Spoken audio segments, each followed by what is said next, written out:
Good evening, guys. Good evening, and welcome to another edition of the World Cup Review Show. Welcome to episode 10 with me, Stephan, your host from Wheelie FC TV. How we all doing, guys? How we doing? Because the knockouts have started. Yes, the knockouts started on Sunday evening with uh, Canada and South Africa, and the games have been great ever since. And we've got quite a few games to look back on, and quite a few games to discuss going forward into this evening and into tomorrow as well. Now, I know we're on slightly later than planned, but that's because I was busy today. I had loads of stuff to do, so I had to get that out of the way first, and then I thought we'll do the show. So, without further ado, guys, we'll get into the show. But just a quick reminder, actually, before we do, that you can now get this podcast in audio form from wherever you get your podcasts. Just look out for it. It will be uploaded right after this episode finishes. And that will be available everywhere that you get your podcast, like I said. So without further ado, guys, let's get into the show and look back at yesterday's games, starting with Ivory Coast versus Norway. Now, this game finished 2-1 to Norway. It was 1-0 to Norway at half time, with goals from Nusa, Haaland, of course, and Amadiao scored for Ivory Coast. Now, admittedly, I didn't see this game because I was heading out to work at the time, but it sounded a very, very close game. Um, it sounded very, very close because I was listening in on my phone. Ivory Coast pushed Norway all the way, and you would kind of expect that from one of the African sides at the World Cup. The African sides seem to be very, very strong this World Cup, as we've seen from Morocco beating the Netherlands in the wee hours of the morning overnight, going into Sunday into Monday morning, rather in the UK. Sorry, yeah, no, get my words out right. Monday into Tuesday in the UK. That's better. Now we're back on track. But Norway are just, they've won everybody away so far. We've not had too tough a test yet, obviously. But I'm sure when they do, we are going to have to show their credentials, and then we'll see whether Norway is built around one man, of course, and that man being Erwin Haaland of Manchester City. But don't forget, you've got Arsenal's Alexander Trossard in there as well. So you could argue it's built around, the team is built around them too. But, like I say, when Norway get a tougher test, that's when we'll find out their World Cup credentials. Now, also bear in mind that for Norway, it's been 28 years, the same length of time that they were last in the World Cup was the same time as Scotland was in the World Cup. So they're doing remarkably better than, obviously, Scotland. The less said about our World Cup journey, the better, because we've not sacked their manager, he was resigned, but Norway's margining fairly better than Scotland after the same amount of time away from the World Cup. And take nothing away from Ivory Coast or Cote d'Ivoire. They've done themselves proud in this World Cup, getting out the group stages, making it to the last 32, and almost taking down the Norwegian Giants, but they just fell short in the end. Now, what a game this was between uh, France and Sweden. This game was absolutely excellent. Uh, Kylian Mbappe scored two goals. It was 1-0 at half time. Kylian Mbappe scored right on half time. Then in the 74th minute, and Barcola scored in the 53rd minute. Now, I would have thought that Sweden would have posed more of a challenge to France. However, they kind of went out with a wee bit of a whimper, if I'm being totally honest. They went out with a massive, massive whimper. They offered hardly anything in compared to France's superiority in the game. Now, we know it's going to be Didier Deschamps' last World Cup as French manager before he hands the reins over to Big Zidane. And what a fairy tale it would be for him to win the World Cup, of course. Now, what my friends are saying that France are their favourite pick to win the World Cup.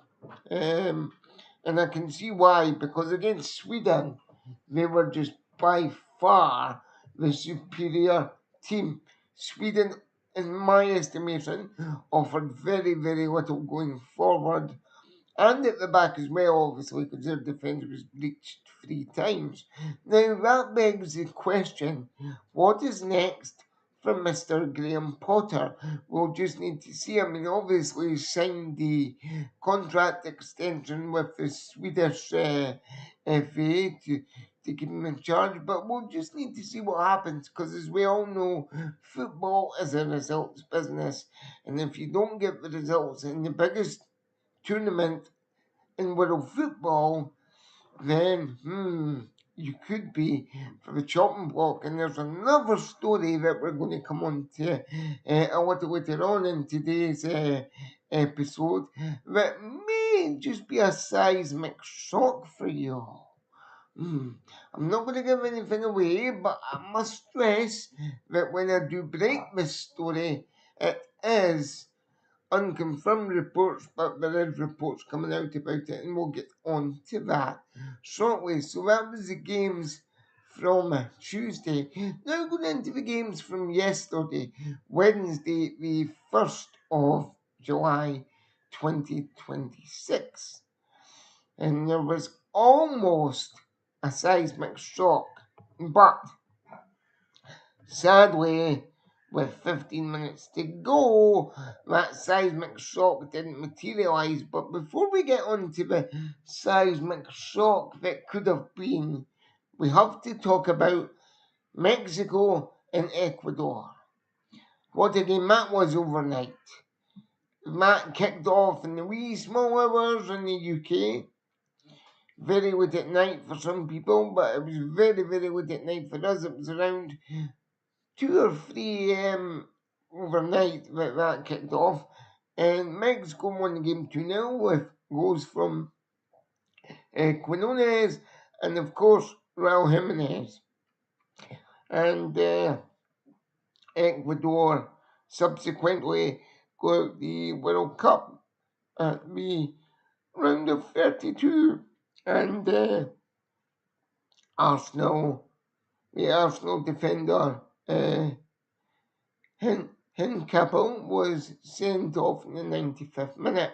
Now, subsequently, that means for Sebastian, whose second name I can't pronounce, the Ecuador manager, sadly, he's now left his position with the Ecuador national team, so we wish him well in his next venture. But it'll be interesting to see where he ends up, because he's definitely put himself on the football managerial merry-go-round for a job in any one of the top European leagues, I would say.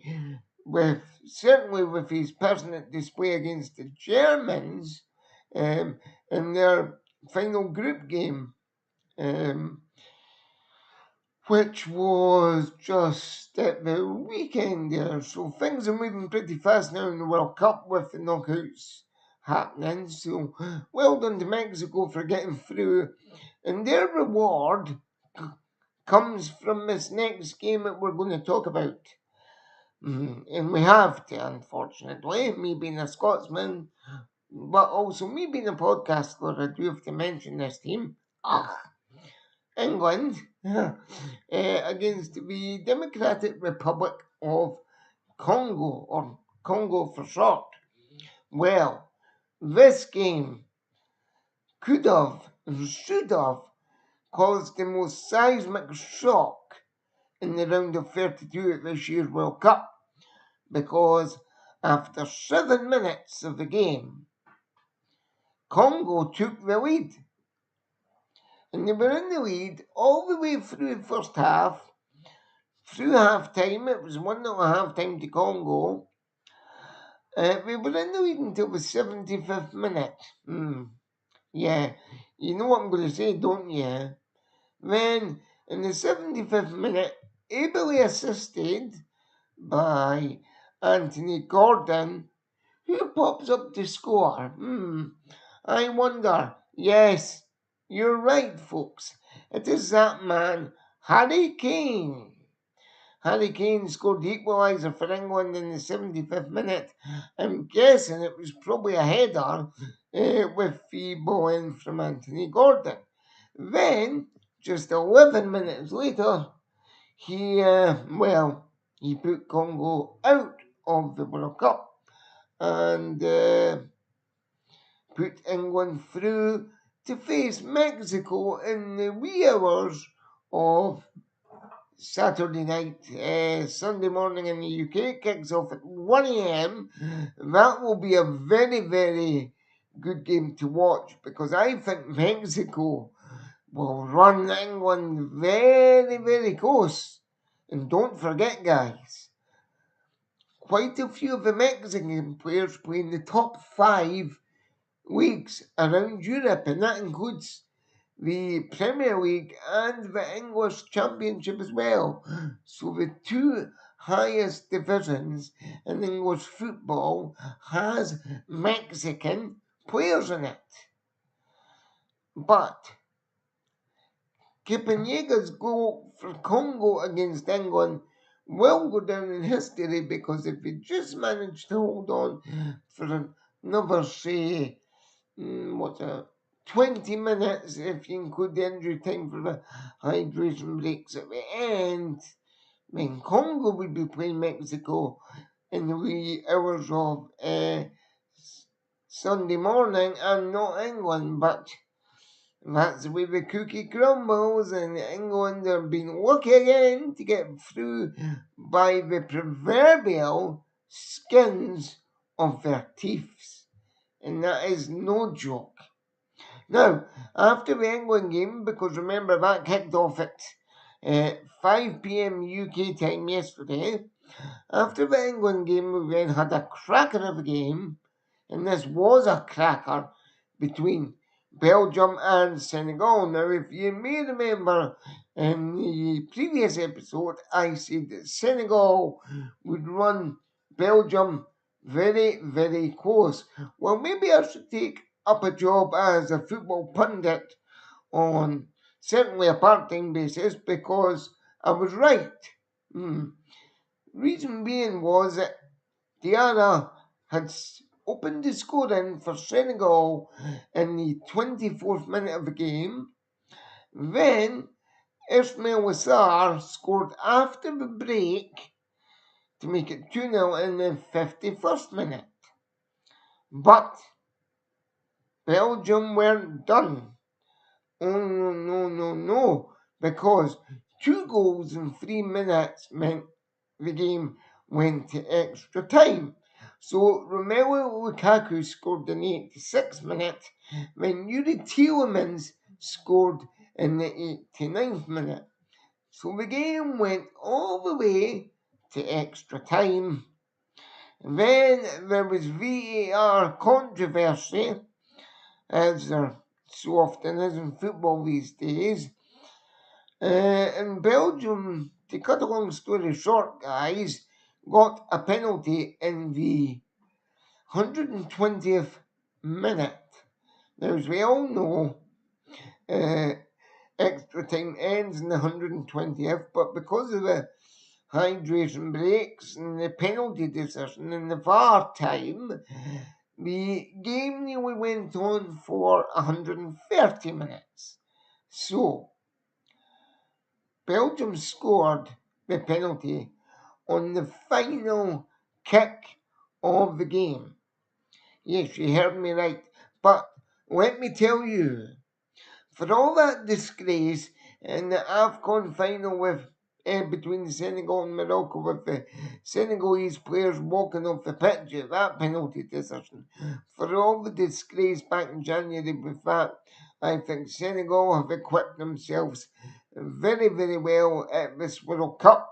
They gave a really good showing, and they were desperately unlucky not to knock out another big team in Belgium. They ran them very, very close, and they were desperately, desperately unlucky not to, as I say, knock them out of the tournament of the competition. And believe it or not, guys, that was all the games yesterday. There was only 3 games because remember we are in knockout territory now, so of course whoever wins goes through, whoever loses goes home. It's as simple as that. So the episodes won't be as long, unless I'm doing it with a guest, of course. But if I'm flying solo, the episodes will not be as long as they have been because the number of games are rapidly getting shorter and we're rapidly heading towards the 19th of July. Get that date circled in your calendars because that is World Cup final day. So what are we now? We are on the 2nd of July at the time of this recording. So we are 17 days away from the big one, guys. 17 days away from the World Cup final. But of course, we'll keep the show running for you right up to the World Cup final, and we'll have a special preview show to look ahead to the World Cup final as well. Let's take a look at today's games then for the 2nd of July. And one of them, guys, as I'm talking, is just about to kick off. But we'll come on to that in a minute because the USA overnight are absolutely flying. They've won their last 32 tie against another European team to exit the competition in Bosnia Herzegovina. And they won it by with goals from Balogun, who was also subsequently sent off in the 64th minute of the game, and Thielman in 82 minutes. So for one of the co-hosts, in fact for 2 of the co-hosts, in fact no, for 3 of the co-hosts to go through is unheard of, guys. So Canada's gone through. They beat South Africa in the first round of 32 game on Sunday evening. Mexico beat Ecuador overnight, last night, and the USA have also done the same. So for all 3 co-host nations to make it through the round of 32, that is unheard of, and well done to the USA. Let me tell you guys, what a job Mauricio Pochettino has done with USA and the USA soccer to help grow the game in the country. Obviously, every game at this World Cup so far has been a full house. So, regardless of all the hoo-ha and moaning and groans from fans around the world about ticket prices for each game, they're paying them.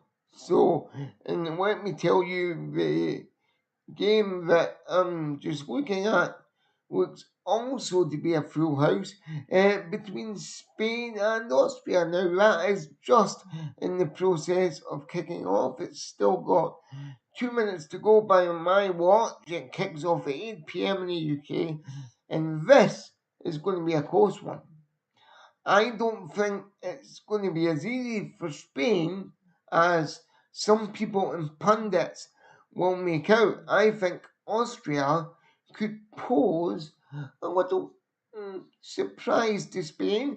I'm not saying Austria is going to win, of course not, but I just don't think that Spain is going to have it all their own way. Because as we all know with the Ralph Rangnick team, they are resolute, they are dogged, and they'll play until the end. So I think this one, and I know I'm going to sound boring, but I think this one is also going to go to extra time. But please, if you think otherwise, let me know in the comments, because it's always great to hear from you guys. So please do let me know in the comments what you think about tonight's game.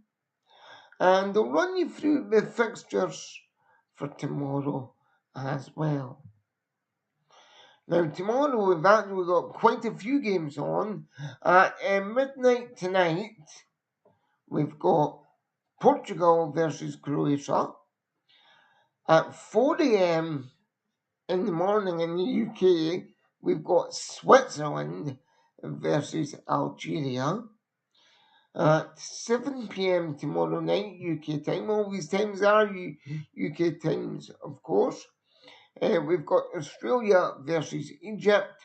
And at 11 p.m., we have Argentina versus the little known island of Cape Verde. And if Cape Verde cause a shock in that one, oh, the world of football is going to have an earthquake of seismic proportions, because bear in mind, folks, Cape Verde are taking on the reigning and defending world champions.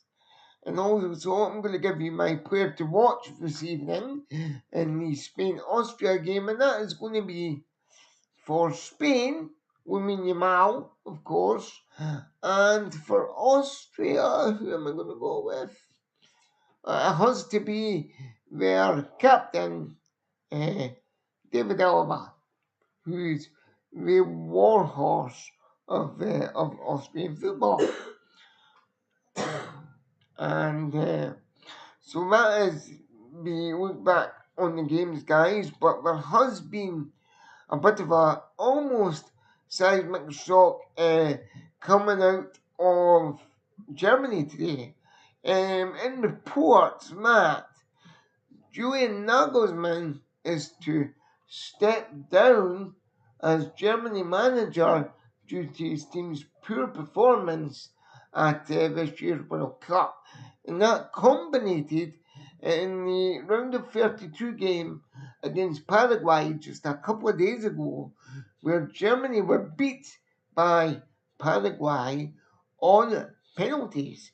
And that is coming out of Sky in Germany. Now, like I said, these reports are unconfirmed at the moment, but I'm sure over the coming hours and minutes and days that there'll be more stuff in the media. So as it breaks, we'll bring it to you on the World Cup review show. And with that being said, guys, I just want to, thank everyone for tuning in this evening. It's been great having you along, guys. It's been great having you with me for today's episode. If you're watching the Spain Austria game, which is just kicked off this evening, enjoy that. Remember, you've got all those other fixtures to look forward to that I did from mention. And as always, guys, if you aren't already, please do like and subscribe to the channel. It helps massively. All the social media handles you can see down the bottom there, so please do what you have to do. Drop follows, like, share, subscribe, all that jazz. It really does help. And thank you for watching, guys. As always, keep it really, keep it real, and believe it or not, guys, I'll see you all on the next one. Bye bye for now, guys, and take care, and I'll see you again tomorrow. Bye for now, guys. Ciao for now.